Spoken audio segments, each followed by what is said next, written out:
Well, good morning, everyone. Thank you for joining us. We appreciate your time. This is another edition Edition. of our weekly real estate backstory. So my name is Alan Richardson. I'm the managing broker at Maximum One Realtor Partners My name is Ming Richardson. I'm a compliance broker for Maximum One Realty and Realtor Partners. and goddess of the universe. So He's a little biased. just a touch. Anyway, thank you guys for joining us this morning. We are going to be going over, well, a lot of things. We're going to be talking about hub zones, the Fed and Forbearance in particular as well. One of the things that we are going to kind of start off with is all the stuff that's going on training wise. So today actually starts GAR's annual conference. It is Virtual. excuse me. It's virtual, so a lot of you Excuse that me. wasn't able to attend previously, this might be a good time for you to do it. Yeah.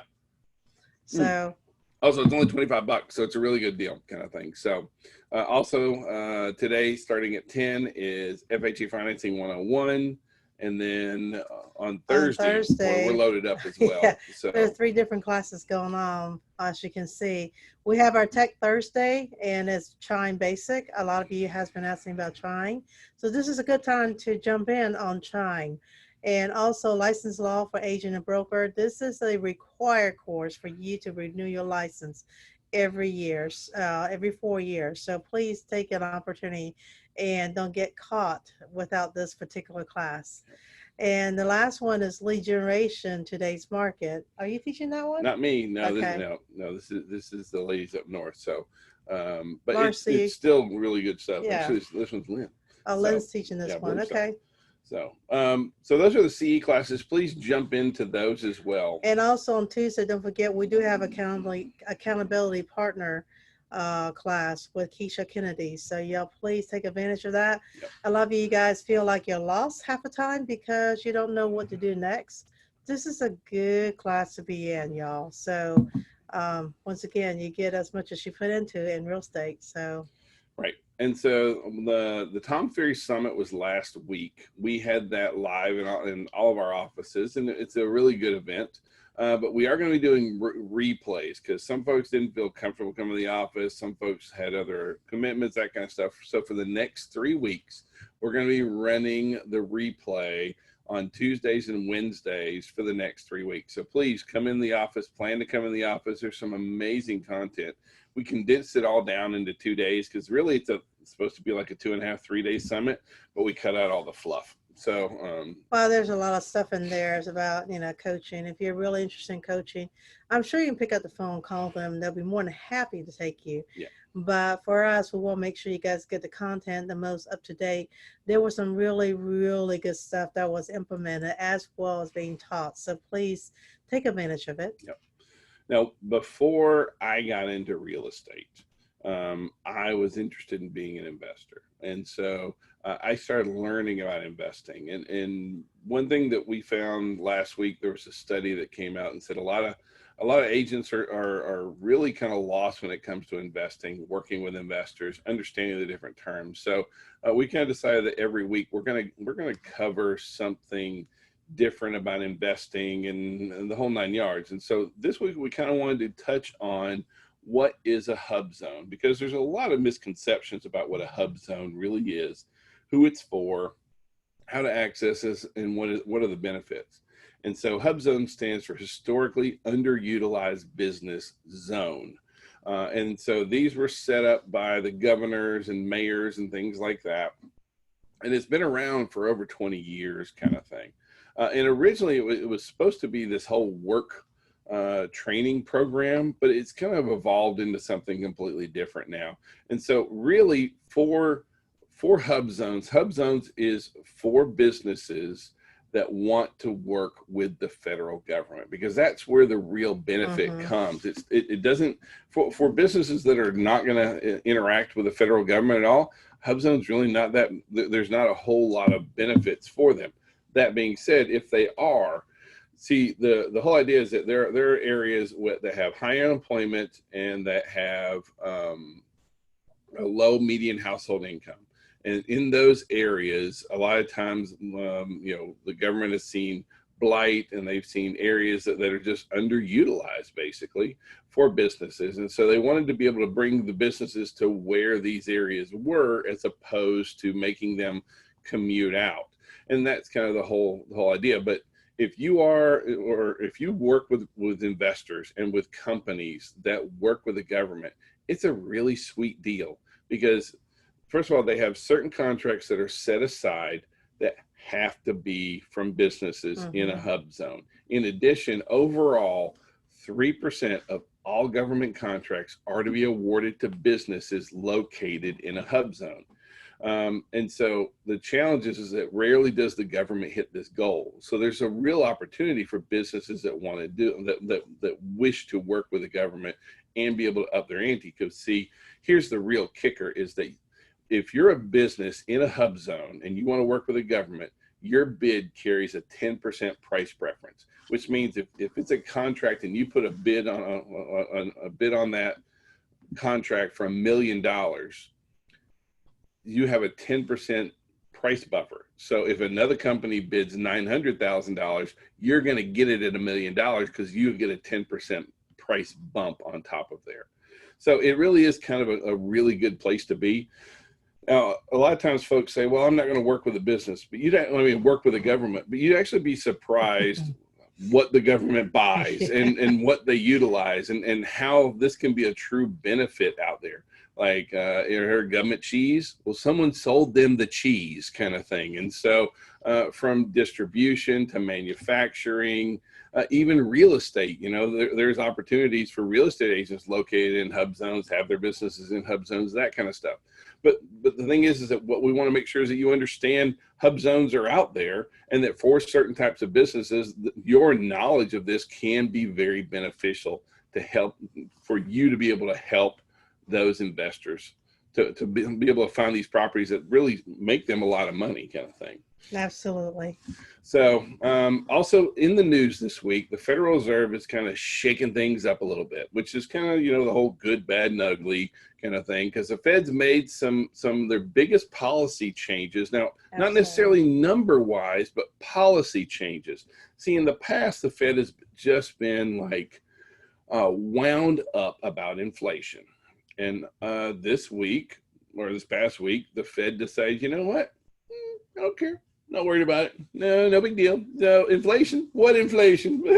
So now, what that really means, there's a couple of things that kind of, or there's going to be ramifications from this. Absolutely. And so one is that, first of all, we may see some uptick in inflation that in the past would have driven interest rates up.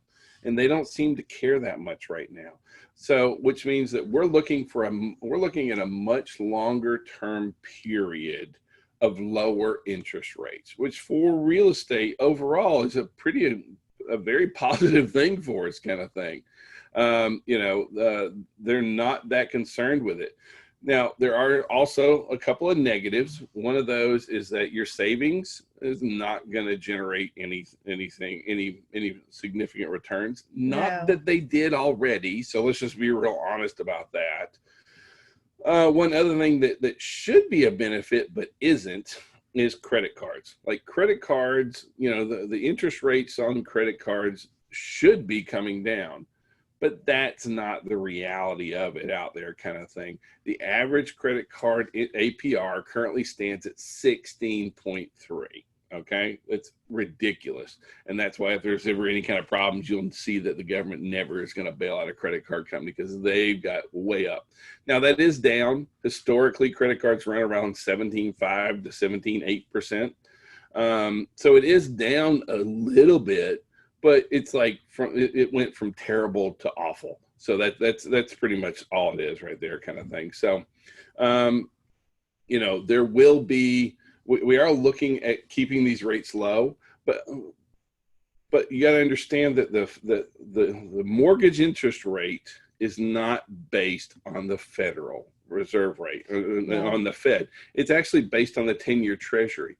And so we may see a slight uptick in mortgage rates at some point, because again, it's based on the 10-year mortgage rate bond, 10-year Treasury note. So depending on what Wall Street does and how that's going to affect our interest rates much more so. But that being said, we are looking at a period where, 3, 4, 5% is just going to be really pretty much the norm, the example kind of thing. So, we're looking at, do I see it continuing to be in the 2s? Probably not. Will it be in the 3s for the next year or so? Yeah. And we may see a movement into 4, which is still ridiculously low. But the fact that the Fed is moving in this direction is kind of an important play, and we need to understand what that really means. When the Fed announces that the interest rates are going down, or that they're keeping interest rates low, that really does get a lot of excitement going for the real estate market. We've seen that, but it's not necessarily reality. It makes big headlines, but the general consumer public doesn't understand what it means. Yeah, exactly. Bottom line, they can see what the interest rate's doing and how much more home they can purchase, but it does not mean that they have the ability to do it, for one.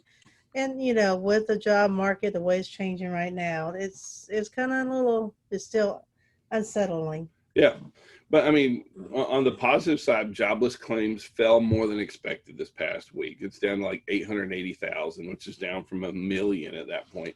It's the lowest level since the pandemic began, which is really good.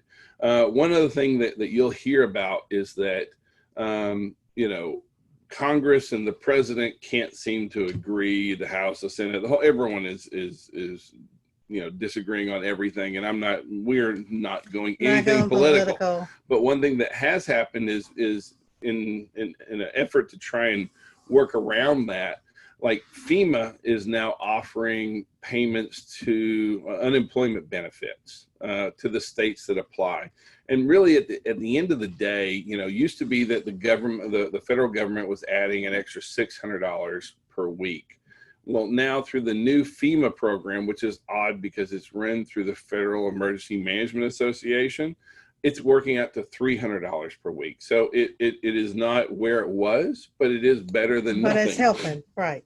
And so, if you have clients that need that kind of assistance, it is there to aid them. And again, it at least it's an extra $1,200 a month, which is not bad kind of thing. And so that does go in, and that is going into effect now kind of thing. So that's a really good way to do that. Along the same lines, the federal government, as opposed to actually getting anyone to agree, got the CDC to issue a sweeping temporary halt on evictions through the end of this year.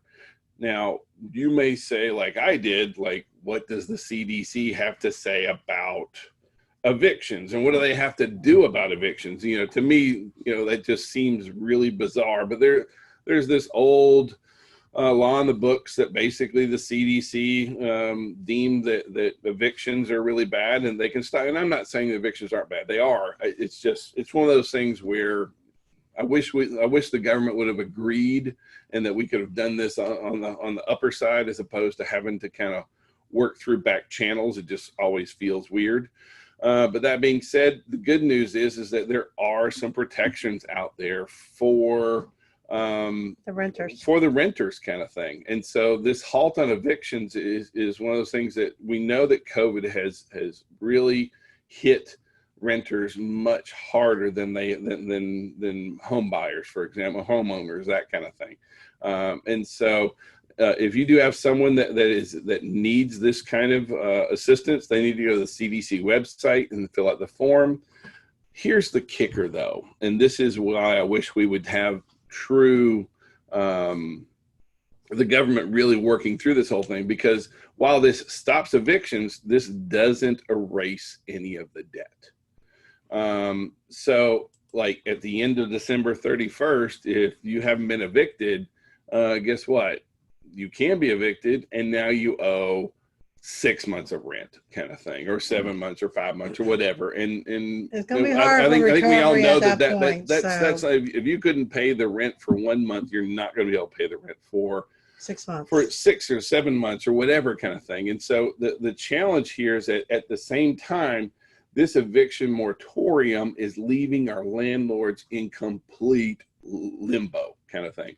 You understand that the majority of landlords are small mom and pop landlords. They maybe they bought a couple of years ago, the market was wrong, they couldn't really sell, but they could lease their home. Well, guess what? They're still having to make those mortgage payments because Right. there isn't a mortgage assistance for them. And so we're seeing where a lot of landlords are kind of put in a tough spot where the government said, okay, you don't have to pay, but you will have to pay before you leave, which I think sets us up for some certain issues. And at the same time, oh, by the way, you got to still make that mortgage payment, landlord. Hope you can do that without any revenue coming in. So, I know that our owners also need relief. And so I am concerned. And I guess that's my big concern about.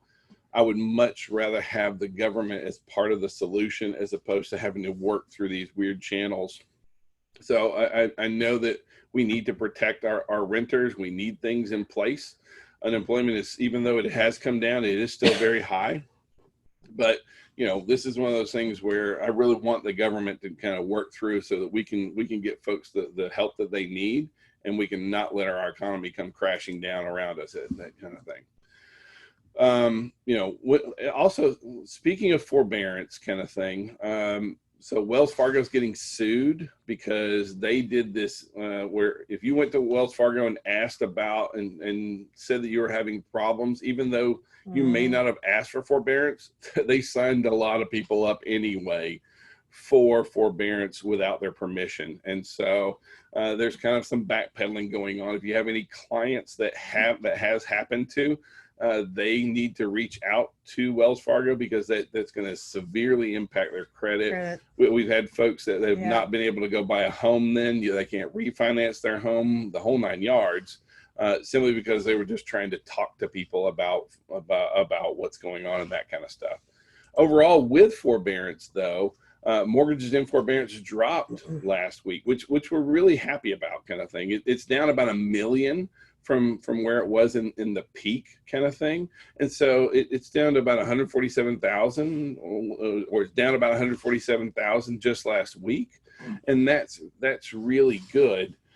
But forbearance is one of those things that really has me a little bit worried, in particular here in Atlanta. Because see, the forbearance is the loan products that are taking forbearance are not the same across the board. It is almost the lion's share is held by FHA. And right now, we have 10 metros in the United States that are the most threatened by high numbers of FHA delinquencies. And guess what number one in the United States is? Atlanta Sandy Springs. Because see, in the Atlanta Sandy Springs, MSA, FHA here has ruled the roost. Over 20% of all mortgages, I think it's 21% of all mortgages in Atlanta are FHA. Right. And because a higher percentage of FHA mortgages are in forbearance, here in Atlanta, 21% of all mortgages are also in forbearance. So we have the most popular loan product, and then we have the highest forbearance right now. And so that, for me, that's a red flag. And that worries me for a lot of our friends and clients and associates. Well, not just Northside, everywhere in Atlanta right now. And so the challenge is that we know that a lot of that a higher percentage of FHA mortgages are going into forbearance. But here's the kicker, is that what do we do before things get really bad? Right now, there's a huge shortfall in number of listings. And I know that maybe some folks may not necessarily want to move, but honestly, if you got to be real honest that this is a good time to sell. Absolutely. It is and it is shifting into a better time to sell than it is a better time to buy right now. We'll talk a little bit more about that. So, what can homeowners do before going into foreclosure? Well, see, that's where there's a real benefit here, because the majority of like 70% of those in forbearance have over 40% equity in their home. So they've got money that they can take out. We need to be helping people have that conversation. See, we were in the market in the '08 downturn, and we saw when, we saw the rash of foreclosures and the number of short sales that just kind of dominated our market. I don't see that coming because we have way more inventory level. I mean, we have way more demands than the inventory. What she said. But the kicker is that even during those times, people didn't want to lose their homes. People didn't want to have to move. And even now with COVID, people want to do that even less. And then where are they going? I know that these are challenging discussions.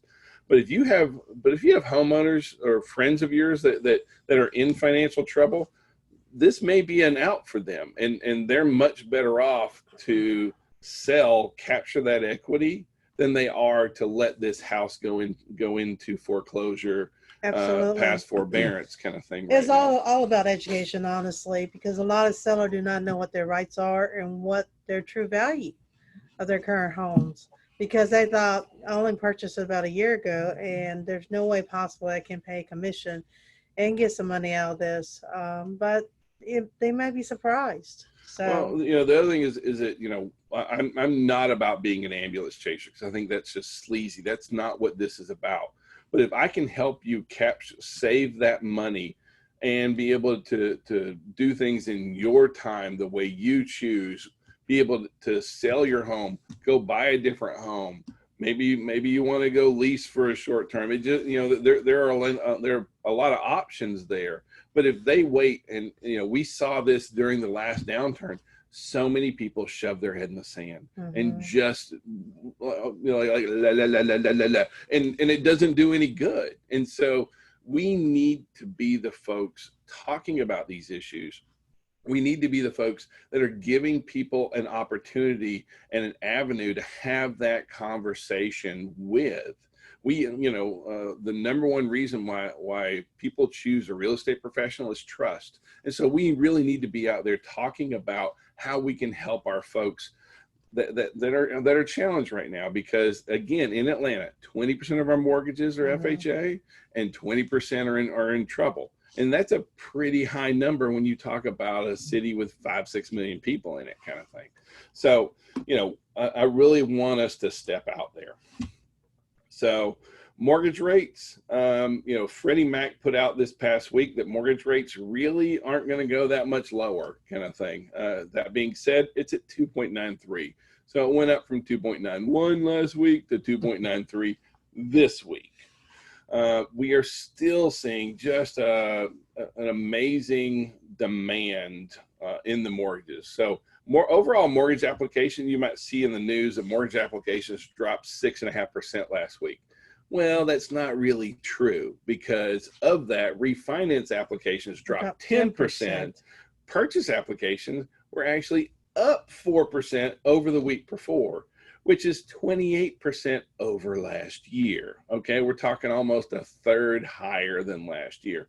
This is a time of year when mortgage applications are doing this number, kind of thing, but not this year, kind of thing. So we are looking at fall as our new summer. That continues to be remarkable about how long our summer season really is kind of lasting right now. It has. I mean, last month turned out to be one of second best month for us. Yeah. So, right now we are seeing that the median home price overall in the nation is up about 10%. In Atlanta, the median home price is up 9.1% over last year, kind of thing.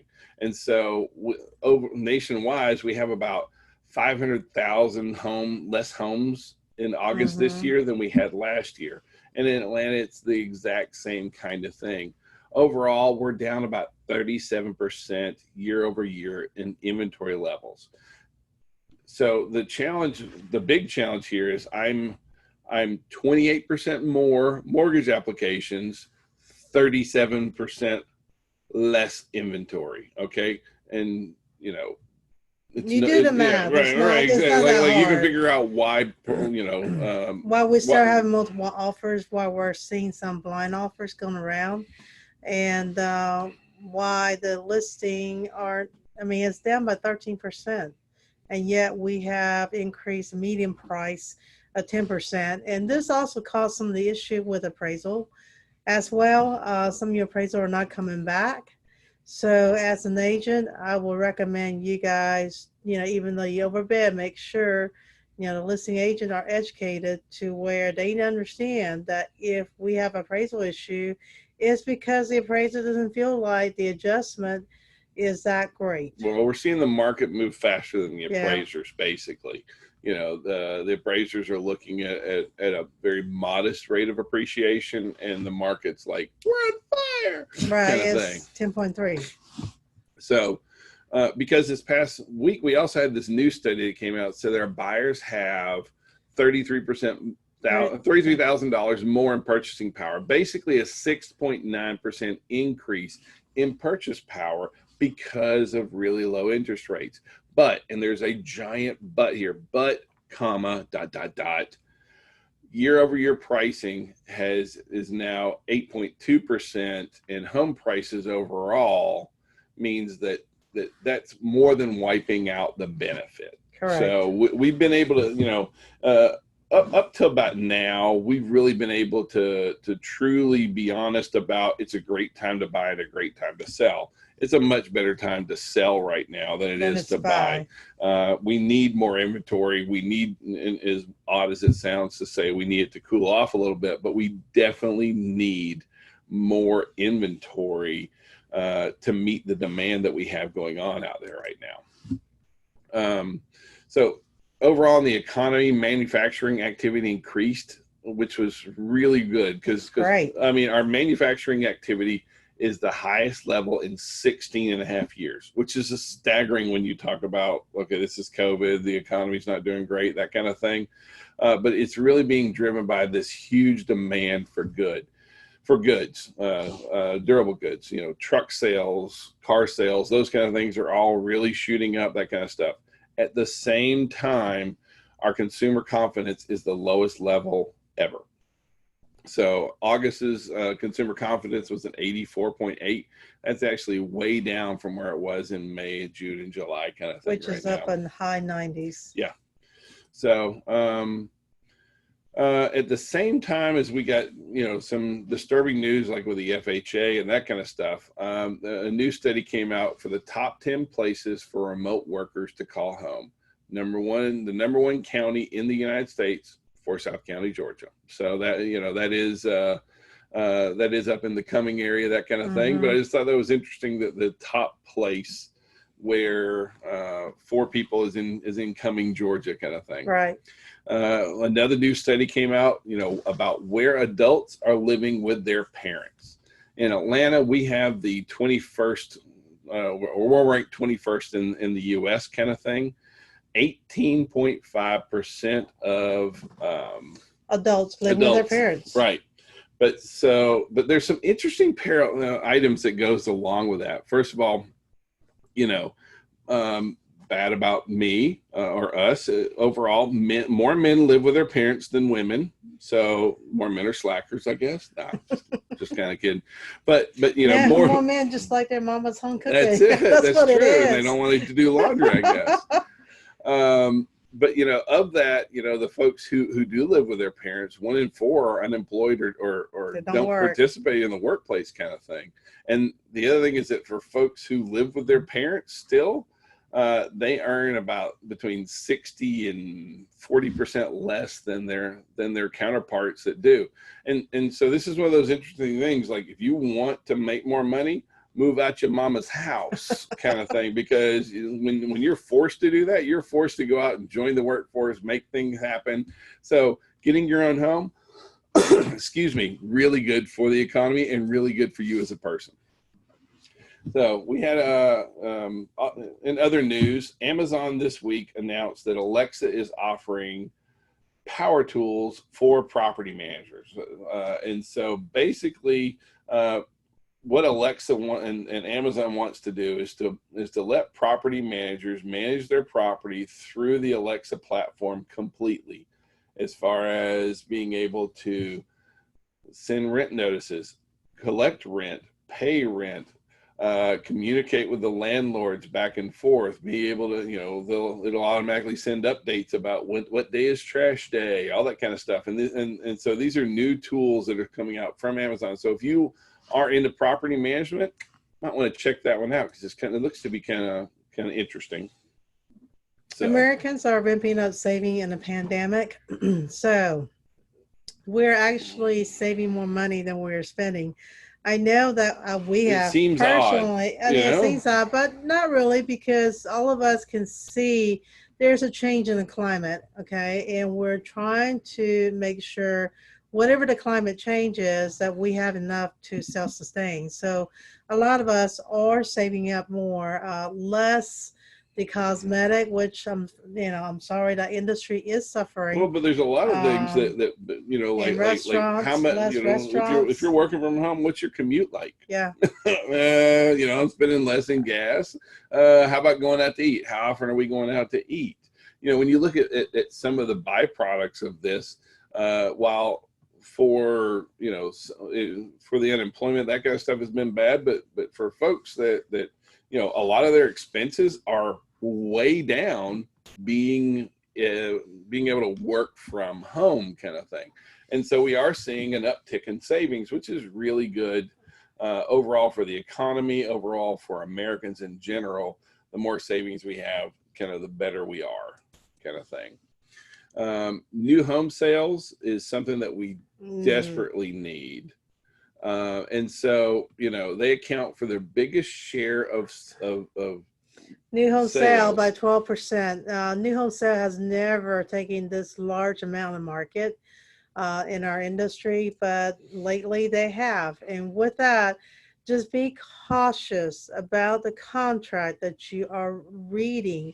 Make sure your client understand what it's saying, because a lot of time earnest money are not refundable, y'all, with new construction. If you are unable to get a loan through their preferred lender, if you go outside their little fortress, your earnest money is good as gone. And I seen one that came in yesterday that are asking for $10,000 earnest money, and it's non-refundable even through their preferred lender.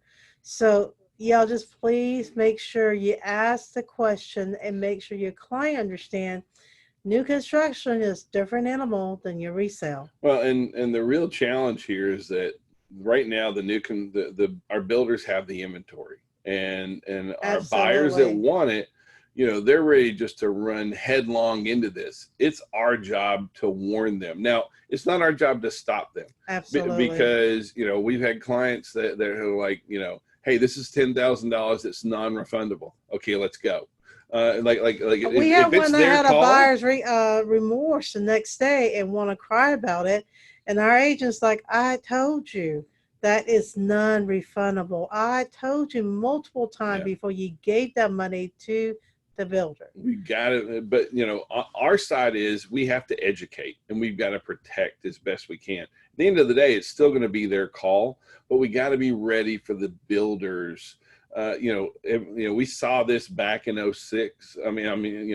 Before the market crash last time, that the builders, and we enjoy our relationship with builders. Not all builders are sleazeballs. I don't hate builders. Not saying that. But that being said, when they get the upper hand, sometimes they go a little bit heavy-handed on that kind of thing. And sometimes you'll see you're being paid on net commission, not the gross. And any upgrades are payable up front, and those are non-refundable. Yeah. So our home builders are also targeting the outlying suburbs right now. They are. The land prices are cheaper. The availability is greater for our builders. If you'll notice, the majority of our building going on and where you see the dirt movers is in the outlying suburbs. And part of that is a response to COVID. There has been a rush to get into the suburbs, to get away from the city. Rural areas are experiencing more, but we are seeing a definite uptick in the builders focusing on suburbs overall, not just Atlanta, but even nationwide. And just a reminder, builder contract, standard contract has 2 years for them to build a home. So if your buyer is in a hurry and this is a pre-sale where it's not a spec built, you can look as far as 2 years, and they have the right to do that as part of their contract. Yep. So read that carefully. And then we will share the slides from our presentation today. I didn't actually show them. You kind of got stuck with our faces all day. But we will share the slides. If anyone can use that information, we're glad to do it. We also have accountability coming up this morning here in just a minute. So we hope that you'll join us for that. And with that, if we can be of any service, please let us know. Call, text, smoke signals. We answer it all. So we hope that you have a very productive week. And have a great Monday. Bye, y'all. Take care.